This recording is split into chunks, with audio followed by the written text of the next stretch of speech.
Hello everyone, today we will not increase McDonald's by very many times, but we will prepare a huge latte classic, potato dips, and Big Tasties. By the way, write down what is your favorite burger from McDonald's. I have it as my Big Tasty. Please like it in advance, it's going to be a very interesting video. Let's go.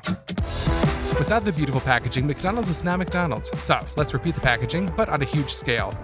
To do this, we will use this kind of corrugated cardboard. We unfold the original packaging, measure the dimensions of the boxes, multiply them, and transfer these dimensions to cardboard.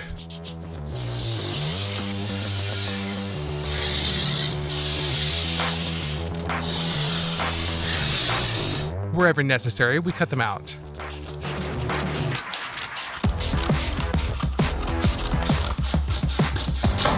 And we bend the cardboard exactly according to the marked places. We squeeze out some hot glue and assemble the box.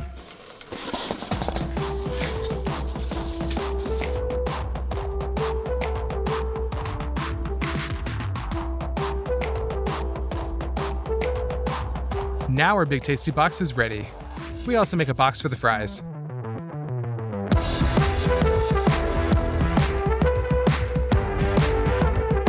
The plastic bucket will serve as a large coffee cup. And we make the lid out of the same cardboard. In my opinion, it turned out pretty well.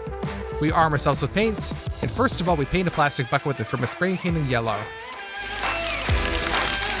And we cover our cardboard products with acrylic paints.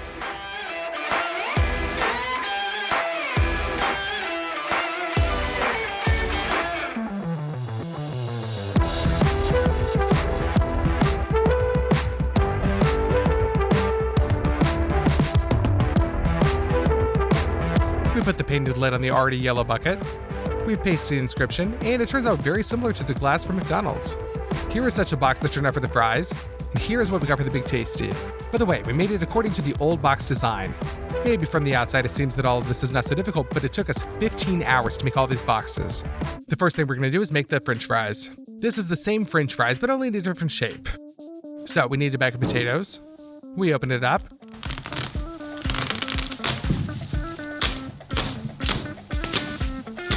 And begin to clean it.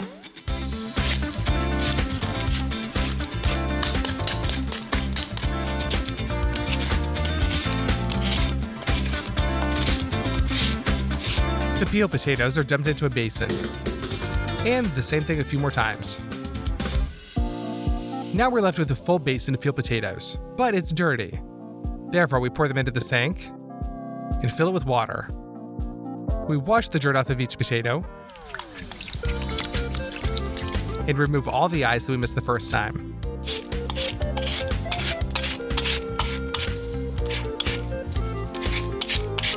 We put the perfectly peeled potatoes in a saucepan and fill that with water so that it completely covers the potatoes. Now we put that onto 2 burners. Our potatoes need to be boiled, but apparently we chose the wrong variety. For the potatoes to get soft, they were cooked for 7 hours. So we drain the excess water. And with the help of a potato masher, we knead the potatoes.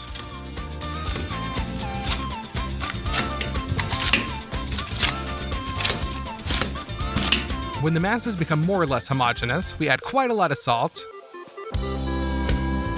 and continue to knead. The shape of our fries is going to be very unusual, so repeat it on a large scale. We take these iron corners, pour oil onto each of them,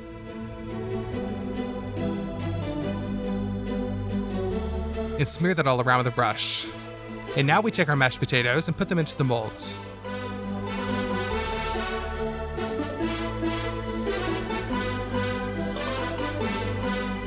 And we ram it all around with our hands. And with the help of some tube-shaped object, we make the most similar shape of the potato dippers. And we throw those into the freezer for a whole day.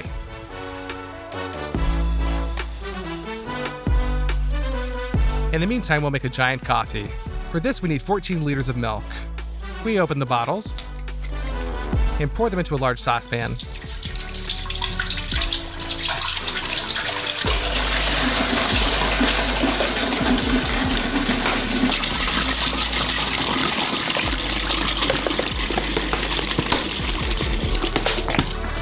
We put that onto the stove. And it'll be needed to heat it up to 60 degrees. In the meantime, let's get busy with some coffee beans. They are already fried, so now we just have to grind them. Therefore, put a little bit into a coffee grinder and grind. Our already ground coffee is poured into another saucepan. Thus, we need to grind all our 800 grams of coffee beans. Fill them with 5 liters of water.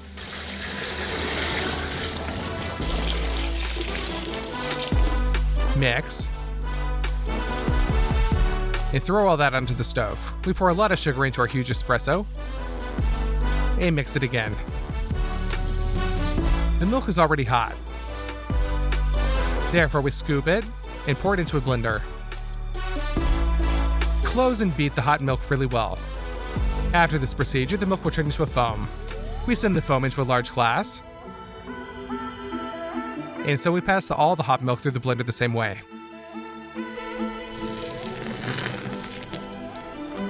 We install a sieve on top, and the coffee is already boiling, so we remove it from the stove and pour it into the large glass.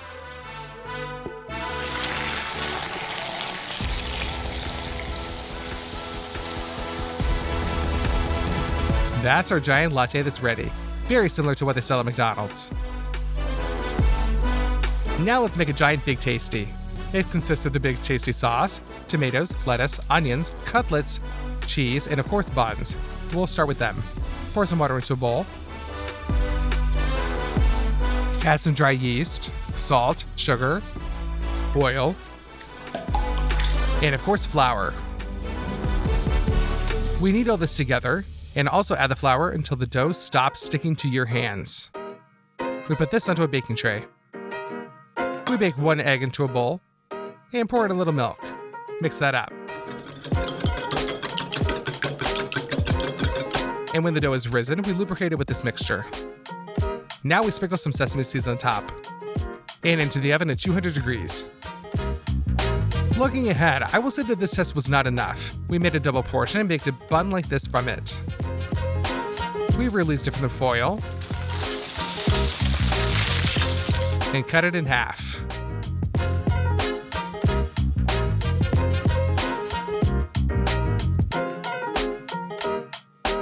It turned out to be very soft. So now let's make our hamburger. In ground beef, we add some dry garlic and 2 chili pepper and a lot of salt. Well, we mix the spices with our hands.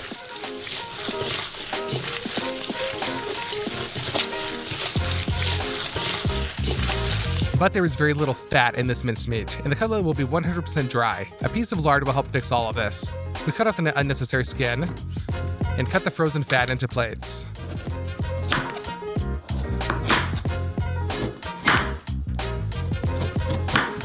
Then into cubes. And chop it up.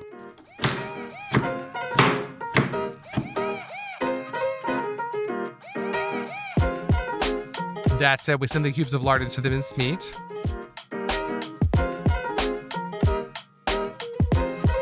And mix it again.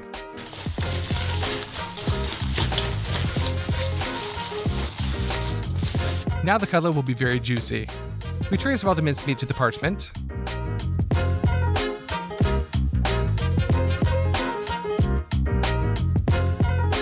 Done.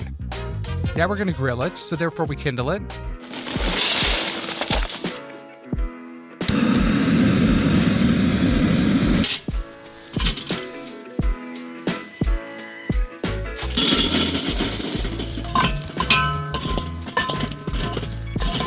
Top the cutlet with some oil and smear it around with your hand. We put the grill grate on top and turn it over.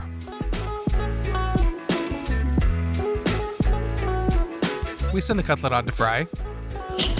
To extinguish the fire, cover it with a lid and later fry without it. We pick up the cutlet with a spatula and turn it over. On this side, fry for another 10 minutes. And it's all ready. Now let's go to the cheese.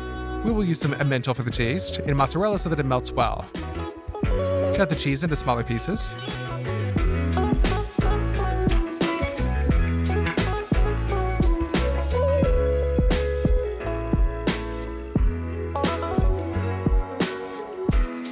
and grate.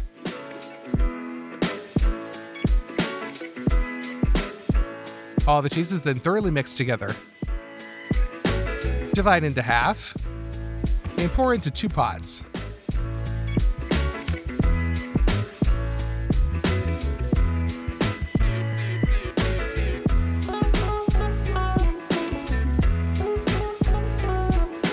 We put them on the stove and constantly stir them until we wait for the cheese to melt. We will prepare the molds now. Lubricate the plastic trays with oil. Pour out the hot cheese.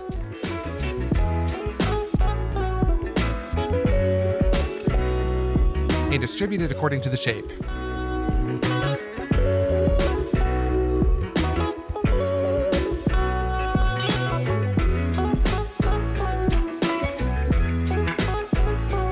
And just let them freeze like that. So for the Big Tasty sauce, we squeeze out a whole package of mayonnaise. Pour in some paprika, black pepper, crushed garlic. We clean it. Finally chop it. And rub with a knife all over the board. And that's awesome into the sauce. American mustard. Cut a lemon and squeeze the juice out of it. Barbecue sauce is a must. But that's not it. The most important thing left is a little liquid smoke. Stir for the last time and the Big Tasty sauce is ready. Tomatoes, iceberg lettuce, and onions are all needed from the vegetables. First, peel the onion. And cut it into half rings.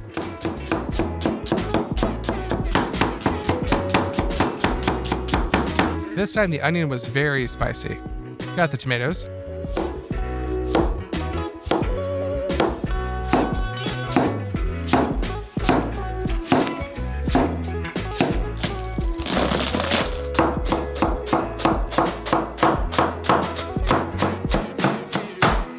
Well, and now let's put our Big Tasty together. We spread a slice of cheese onto the bun, then a huge cutlet,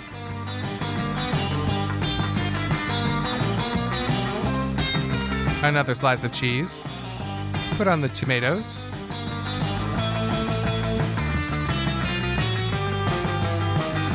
onion,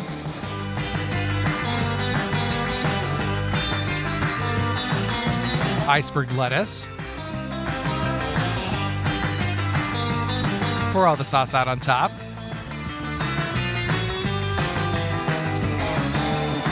And cover that with the top bun. At this point, a huge Big Tasty is ready. By this time, the potatoes have already been frozen. You can pull them out. You pull off the iron corners. And in my opinion, the shape turned out really great. We put a huge saucepan on the burners. And you need a lot of oil. We open it. And make a huge deep fryer.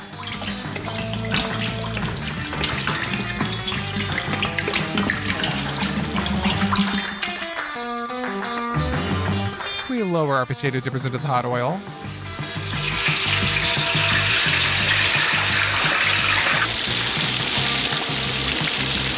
We take them out and put them onto the paper towels. We also fry the rest. Now let's put them into the box.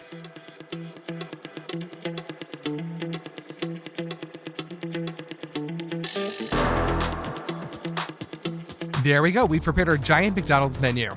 All this took 3 days of work. And in my opinion, it turned out pretty similar to the original. So let's try it all. Our potato dippers. Our dippers have a crust that is not as crispy as in the original. But let's try the coffee.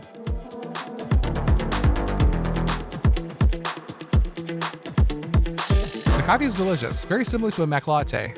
And let's finally cut into our Big Tasty.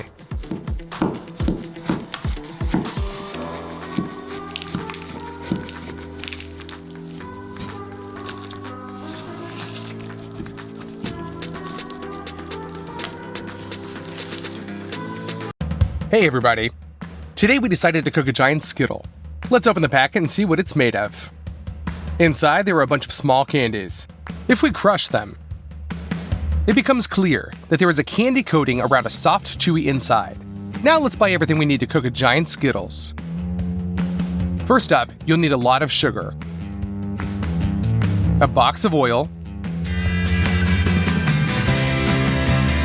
We go to the produce section, and we take out quite a lot of lemons. We choose the largest and ripest watermelons and put them in the cart. We'll need a total of 7 watermelons. We pull up to the checkout with 2 carts full. We unload them.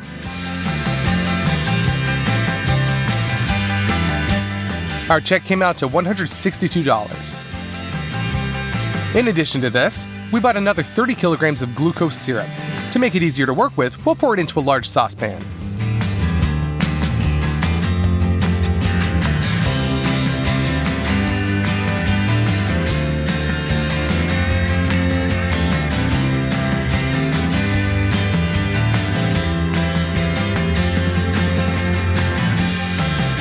I ordered something special for this video.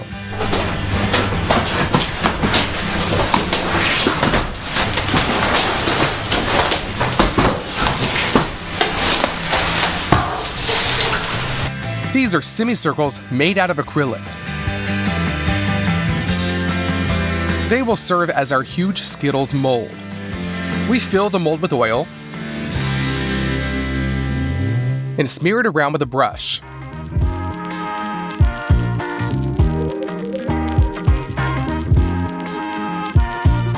Let's unroll the parchment paper. We make pretty deep cuts along the edges and carefully put it inside the mold. Thanks to the oil, the parchment sticks well to the mold. That way we cover up all the inside of the semicircle.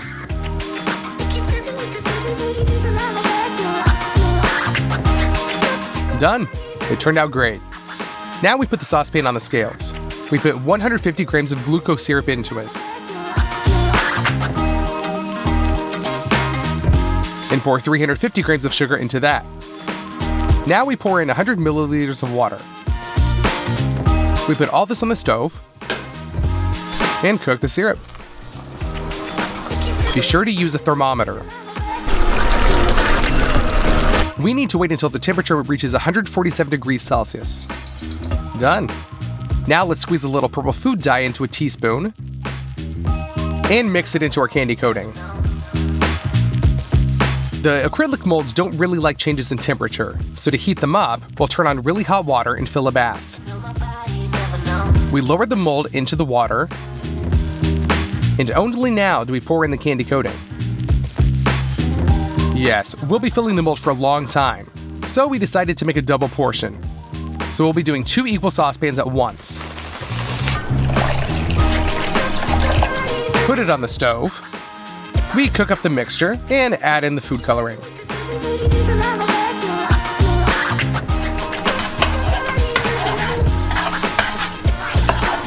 Let's send the second mold into the bath. Pour the coating along the walls.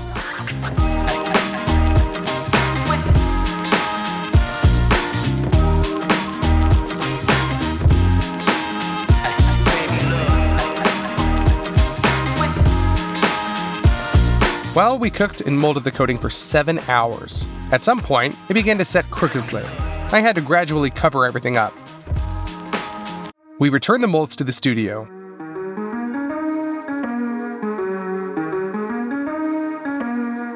We've already made the outer layer for the candy. Now all we need to do is make the insides. There are many different Skittles flavors. We decided to come up with our own, watermelon. To help out with this, we have a hefty mechanical press. We transfer the watermelons to the sink and wash them thoroughly.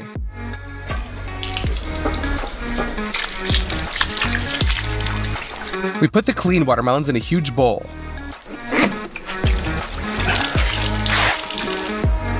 We install a trough under the press and put a metal barrel on top.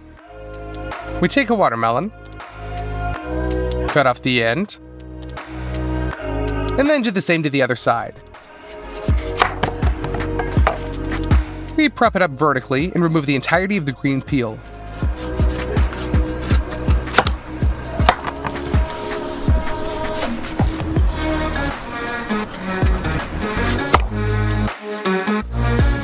Now all we have is the pulp.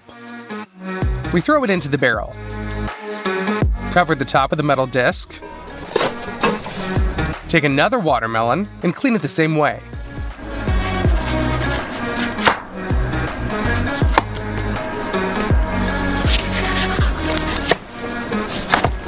We send this to the barrel too, and cover it as well. In advance, we substitute a 20-liter empty cylinder at the bottom and put a funnel into it. We begin to turn the screw. We make sure that it enters the groove of the metal disc. The juice is squeezed out very evenly. It goes into the trough and drains down into the container. We twist the press with all our might. 2 watermelons didn't give us enough juice, so we decided to peel 3 watermelons at once and cut each of them into pieces.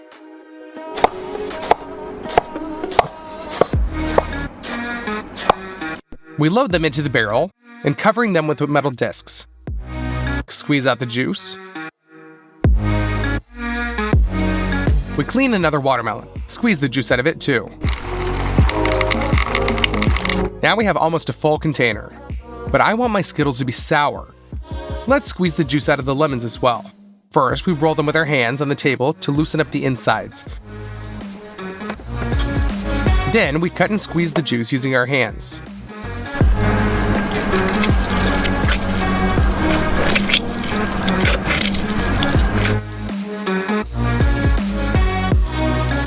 All the juice will be sent through a sieve into the container.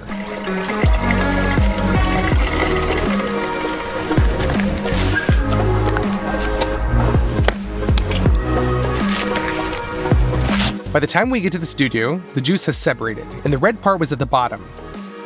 We decided to try it, and the taste hasn't really changed at all. I mean, real watermelon juice can be transparent. We shake the container well, and the color comes back. For the inside of the candy, we need 4 pots. We pour 150 milliliters of watermelon juice into each of them.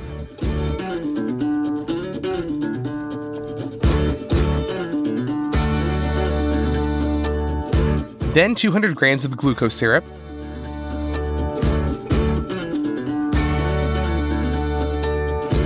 and 300 grams of sugar into each.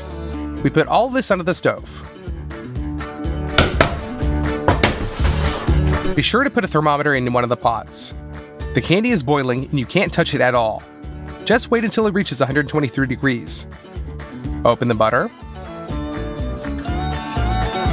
We cut it into small pieces.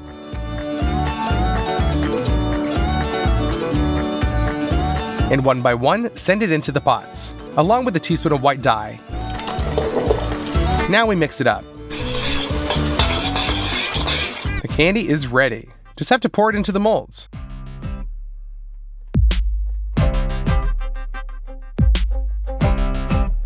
Oh, you have no idea how long we've been cooking all this. A day and a half. Finally, the molds are completely filled. Only a day later, the caramel completely cools down and becomes the desired soft consistency. Using a knife, we chip off the uneven edges of the candy.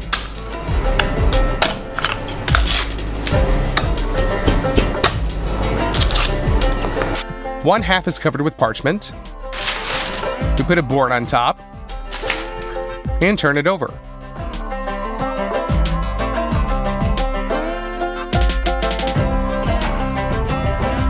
We remove the mold. Tear off the parchment.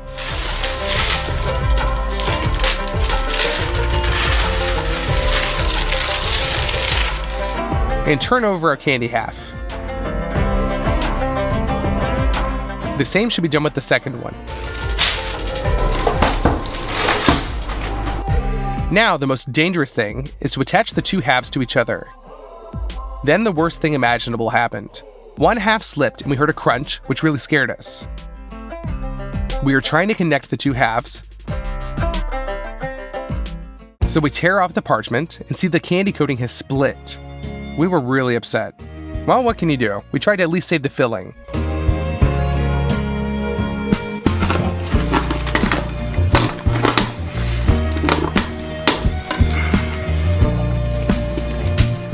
We transfer it into the mold.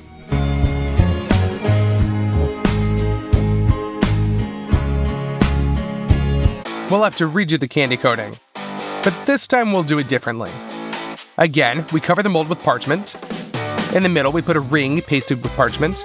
With the help of a hairdryer, we thoroughly warm up the mold.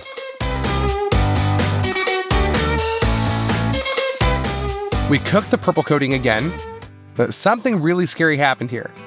At some point, the hot candy exploded with such a force that it knocked off the grate, splattered the ceiling, half of the studio, and got on my face.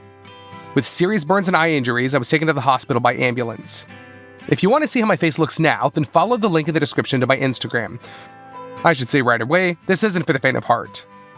While I'm recovering, my dad will finish the Skittle. He pours that purple candy down the walls of the mold. He files the uneven edges.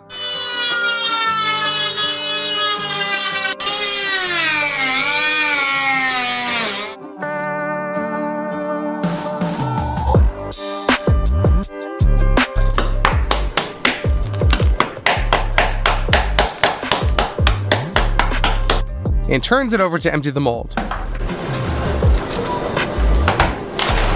Then he tears off the parchment and takes out the ring in the middle.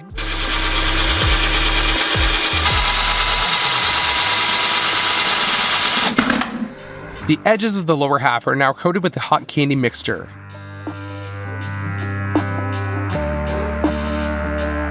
Now we connect the two halves very carefully and gently.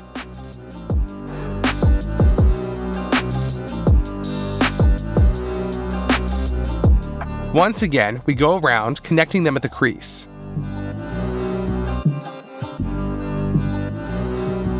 We take all the filling we managed to save. Using a knife, we cut off pieces from it. We fill our Skittle to the brim.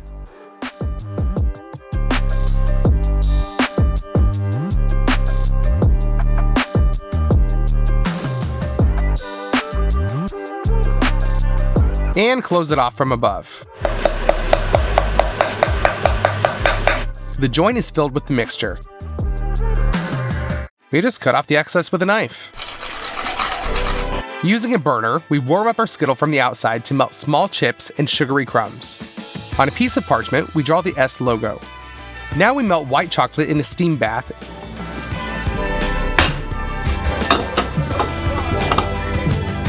and fill it into a regular syringe.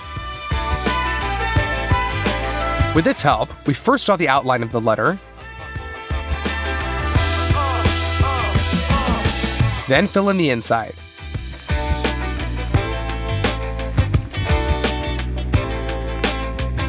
We wait for the chocolate to harden and transfer it to the candy. That's it! Our giant Skittle is finally ready. We spent a lot of money, time, and most of all, health on this experiment. If my dad hadn't helped me, we probably would have never finished this video.